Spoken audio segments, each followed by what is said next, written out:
ફરીથી સ્વાગત છે આપ સૌ વિદ્યાર્થી મિત્રોનું આપણી YouTube channel times of learning પર। વિદ્યાર્થી મિત્રો, જો તમે હજુ સુધી આગળના વિડીયોને ના જોયા હોય તો નીચે આપેલા ડિસ્ક્રિપ્શન બોક્સની અંદર તમને એ બધા જ વિડીયોની લિંક મળી રહેશે। અને આ ચેનલને હજુ સુધી સબસ્ક્રાઇબ ના કરી હોય તો ચેનલને સબસ્ક્રાઇબ પણ કરી લેજો। આજનો આ વિડીયો તમને જરૂરથી પસંદ આવશે, એટલે તમને લાઇક પણ કરજો અને તમારા મિત્રો સુધી એમને શેર પણ કરજો। તો ચાલો આજે આપણે શીખવાની શરૂઆત કરીશું અસમય સંખ્યાઓને સંખ્યા રેખા પર દર્શાવવાથી। તો વિદ્યાર્થી મિત્રો, હવે આપણે સ્વાધ્યાય 1.2 ના દરેક પ્રશ્નોને વિસ્તારપૂર્વક સમજીએ। અહીં પહેલો પ્રશ્ન આપેલો છે કે અહીં આપેલા દરેક વિધાન સત્ય છે કે અસત્ય તે કારણ સહિત સમજાવો। તેમાં પહેલો પ્રશ્ન જોઈએ તો એવું કહેવામાં આવેલું છે કે દરેક અસમય સંખ્યા એ વાસ્તવિક સંખ્યા છે। તો આ વિધાન સાચું છે, કારણ કે વાસ્તવિક સંખ્યાઓની અંદર સમય સંખ્યા અને અસમય સંખ્યા બંને સમાયેલી છે, માટે દરેક અસમય સંખ્યા એ વાસ્તવિક સંખ્યા કહેવાશે। ત્યારબાદ બીજો પ્રશ્ન છે, સંખ્યા રેખા પરનું દરેક બિંદુ કોઈક પ્રાકૃતિક સંખ્યા એમ માટે વર્ગમૂળમાં એમ સ્વરૂપનું હોય છે। આ વિધાન અસત્ય છે, કારણ કે સંખ્યા રેખા પર દર્શાવવામાં આવતી ઋણ સંખ્યાઓ કદી પણ કોઈ પ્રાકૃતિક સંખ્યા એમ માટે વર્ગમૂળમાં એમ સ્વરૂપની ના હોય। પ્રાકૃતિક સંખ્યા એમ માટે વર્ગમૂળ એમ હંમેશા ધન સંખ્યા હોય છે। ત્રીજું વિધાન છે, દરેક વાસ્તવિક સંખ્યા અસમય સંખ્યા છે। આ વિધાન અસત્ય છે, કારણ કે વાસ્તવિક સંખ્યામાં સમય સંખ્યા અને અસમય સંખ્યા બંનેનો સમાવેશ થાય છે, માટે દરેક વાસ્તવિક સંખ્યા સમય પણ હોઈ શકે અને અસમય પણ હોઈ શકે। હવે બીજો પ્રશ્ન છે, શું દરેક ધન પૂર્ણાંકનું વર્ગમૂળ અસમય હોય? જો ના, તો એવી સંખ્યાનું ઉદાહરણ આપો જેનું વર્ગમૂળ સમય સંખ્યા હોય।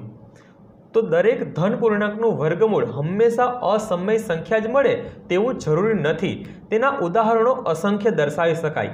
ઉદાહરણ તરીકે વર્ગમૂળ 1 જેમનો જવાબ મળશે 1, એવી જ રીતે વર્ગમૂળ 4 જેમનું વર્ગમૂળ મળશે 2। તો અહીં તમે ઘણી બધી સંખ્યાઓ દર્શાવી શકો છો કે જેમનું વર્ગમૂળ લેતા તે સમય સંખ્યાઓ પ્રાપ્ત થાય છે। હવે ત્રીજો પ્રશ્ન છે, વર્ગમૂળ 5 ને સંખ્યા રેખા પર દર્શાવો। ચાલો આપણે તેને સંખ્યા રેખા પર દર્શાવીએ કે જેનું નિરૂપણ ભૌમિતિક રીતે આપણે કરીશું। હવે આપણે વર્ગમૂળ 5 ને સંખ્યા રેખા પર દર્શાવતા શીખીએ। માપપટ્ટીની મદદથી સંખ્યા રેખા આપણે દોરીશું।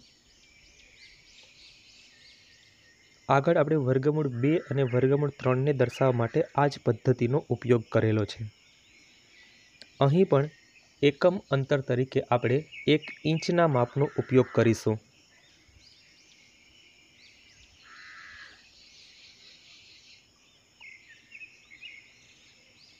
સંખ્યા રેખા પર 0ની જમણી તરફ ધન પૂર્ણાંકો આવેલા હોય છે અને 0ની ડાબી તરફ ઋણ પૂર્ણાંકો આવેલા હોય છે।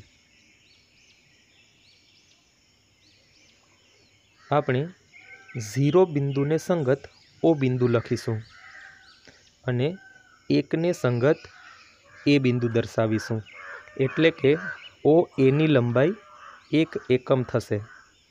હવે કોણ માપકની મદદથી આપણે બિંદુ A પાસે કાટખૂણો રચવાનો રહેશે। એક વાત યાદ રાખીશું, બિંદુ A પાસે કાટખૂણો બનાવતી વખતે તેમના રેખાખંડની લંબાઈ 1 એકમ જ રાખવાની રહેશે। એટલે અહીં બનતા રેખાખંડ ABની લંબાઈ 1 એકમ બનશે। ત્યારબાદ રેખાખંડ OBને જોડી દઈશું। અહીં બનતો ત્રિકોણ કે જેમની અંદર એક કાટખૂણો છે, એટલે કે ત્રિકોણ OAB કાટકોણ ત્રિકોણ બનશે, જેમાં OA અને OB એ કાટકોણ ત્રિકોણની કર્ણ સિવાયની 2 બાજુ છે। ત્યારબાદ બિંદુ B પાસે ફરીથી આપણે કોણ માપકની મદદથી કાટખૂણો બનાવીશું।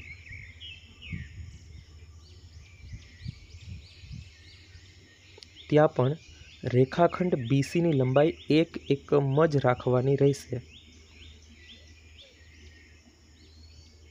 અહીં બનતો ખૂણો બી એ કાટખૂણો હશે અને રેખાખંડ ઓસીને જોડતા બનતો જે નવો ત્રિકોણ છે ત્રિકોણ ઓ બી સી એ કાટકોણ ત્રિકોણ બનશે.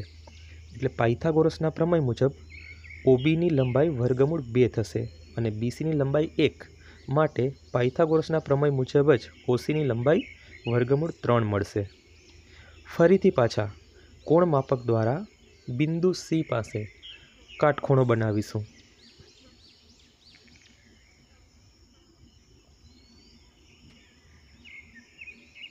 ત્યાં આગળ બનતા રેખાખંડ સીડીની લંબાઈ પણ 1 એકમ રાખવાની રહેશે.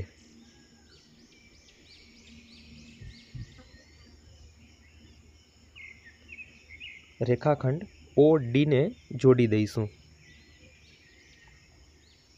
તો અહીં બનતો નવો ત્રિકોણ ઓ સી ડી એ કાટકોણ ત્રિકોણ છે, જેમાં ઓસીની લંબાઈ વર્ગમૂળ 3 અને ડીસીની લંબાઈ 1. તેથી પાયથાગોરસના પ્રમેય મુજબ ઓડીની લંબાઈ વર્ગમૂળ 4 એટલે કે 2 મળશે. ફરી પાછા બિંદુ ડી પાસે કોણ માપકની મદદથી કાટખૂણો બનાવીશું.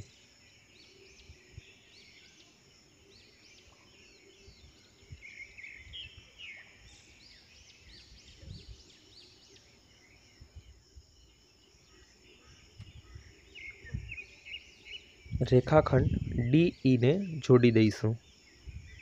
તેમની લંબાઈ પણ 1 ઇંચ એટલે કે 1 એકમ રાખીશું અને રેખાખંડ ઓઈને પણ જોડી દઈશું.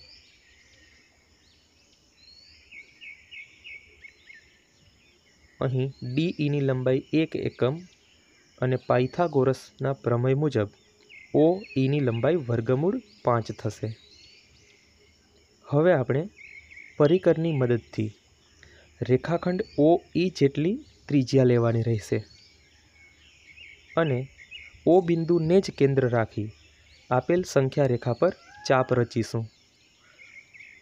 ચાપ જે બિંદુ આગળ છેદે છે તે બિંદુને આપણે એફ બિંદુ નામ આપીશું અને તેને સંગત સંખ્યા વર્ગમૂળ 5 લખીશું. ચોથો પ્રશ્ન છે વર્ગમૂળ કુંતલની રચના કરો. તો વિદ્યાર્થી મિત્રો, વર્ગમૂળ કુંતલની રચના તમારે પણ મારી સાથે કરવાની છે. તો ચાલો શરૂઆત કરીએ આપણે. તો હવે આપણે વર્ગમૂળ કુંતલની રચના કરતા શીખીએ. અગાઉ તમે વર્ગમૂળ 2, વર્ગમૂળ 3 અને વર્ગમૂળ 5નું સંખ્યા રેખા પર ભૌમિતિક નિરૂપણ કરતા શીખી જ ગયા છો. અહીં પણ આપણે એ જ પદ્ધતિને અનુસરવાની રહેશે. માપપટ્ટીની મદદથી સંખ્યા રેખા દોરી તેના પર આપણે એકમ અંતર રાખીશું. અહીં પણ આપણે એકમ અંતર તરીકે 1 ઇંચનો ઉપયોગ કરીએ છીએ. સંખ્યા રેખા પર 0ની જમણી તરફ ધન પૂર્ણાંકો આવેલા હશે અને 0ની ડાબી તરફ ઋણ પૂર્ણાંકો આવેલા હશે.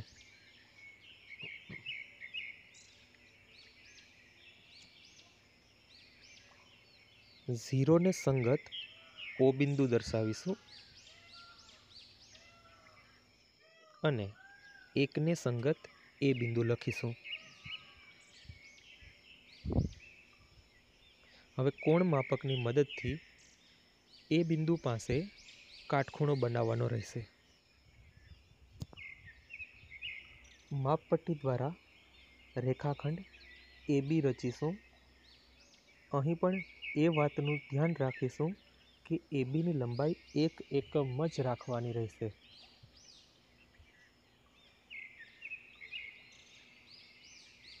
હવે રેખાખંડ OBને પણ આપણે જોડી દઈશું.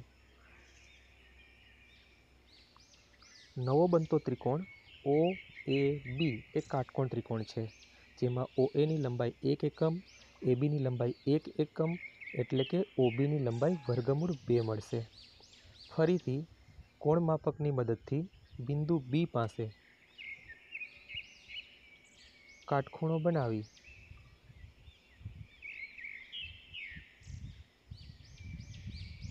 રેખાખંડ BCને જોડીશું. ત્યાં પણ તેમનું એકમ અંતર રાખવાનું રહેશે અને રેખાખંડ ઓસી ને પણ જોડી દઈશું. નવો બનતો ત્રિકોણ ઓ બી સી એ કાટકોણ ત્રિકોણ છે. અહીં ઓબીની લંબાઈ વર્ગમૂળ 2, ઓ બીસીની લંબાઈ 1, તેથી પાયથાગોરસના પ્રમેય મુજબ ઓસીની લંબાઈ વર્ગમૂળ 3 બનશે. આ જ પદ્ધતિથી આપણે આગળ વધતા જઈશું. બિંદુ સી પાસે ફરીથી પાછો આપણે કાટખૂણો બનાવવાનો રહેશે.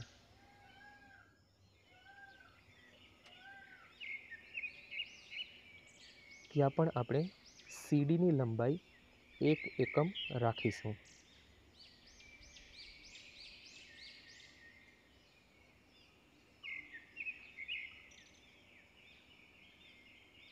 રેખાખંડ ઓડીને પણ જોડી દઈશું. તો ત્રિકોણ ઓ સી ડી એ કાટકોણ ત્રિકોણ બનશે.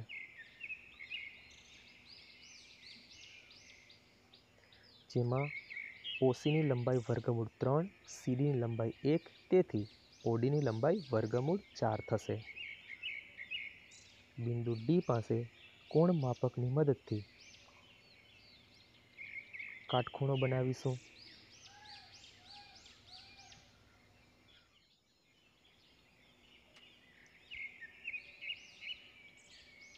અહીં ડીઈની લંબાઈ 1 એકમ રાખીશું અને ઓઈને જોડી દઈશું.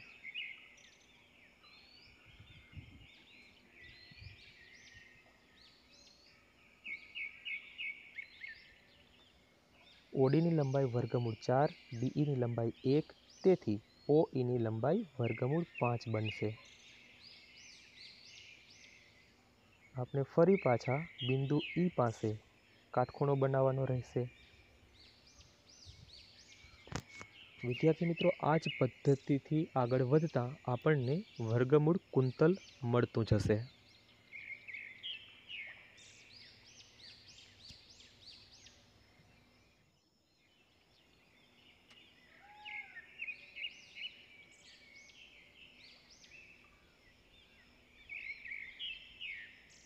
રેખાખંડ ઈ એફની લંબાઈ પણ 1 એકમ રાખીશું અને રેખાખંડ ઓ એફને જોડી દઈશું.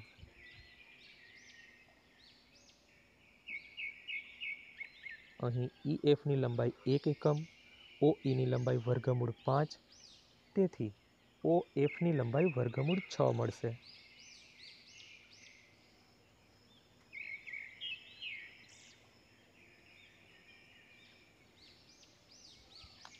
કોણ માપક દ્વારા એફ બિંદુ પાસે ફરીથી પાછો કાટખૂણો બનાવીશું.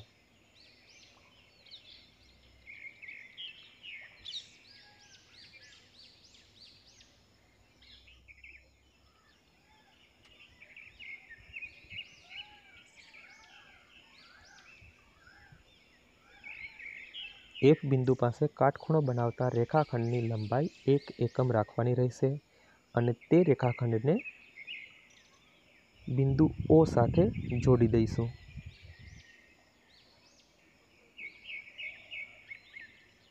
અહીં બનતો ત્રિકોણ GFO એ કાટકોણ ત્રિકોણ છે અને તેના લીધે રેખાખંડ GOની લંબાઈ વર્ગમૂળ 7 પ્રાપ્ત થશે. હવે જી બિંદુ પાસે કોણ માપકની મદદથી કાટખૂણો બનાવવાનો રહેશે.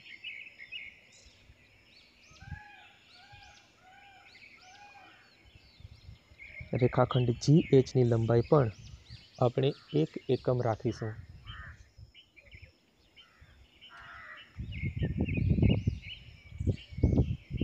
અને HO રેખાખંડ જોડી દઈશું.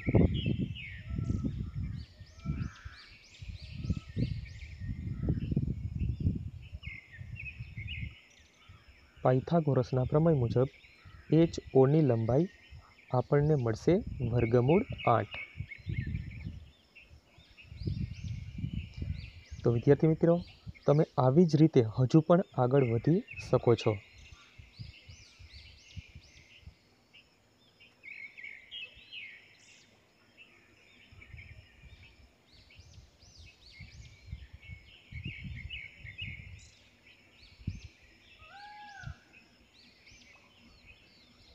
તમે પણ તમારી જાતે આવા જ વર્ગમૂળ કુંતલની રચના કરજો।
तो विद्यार्थी मित्रों आपणे वर्गमूळ 10 सुधीनुं वर्गमूळ कुंतलनी अहीं रचना करेल छे।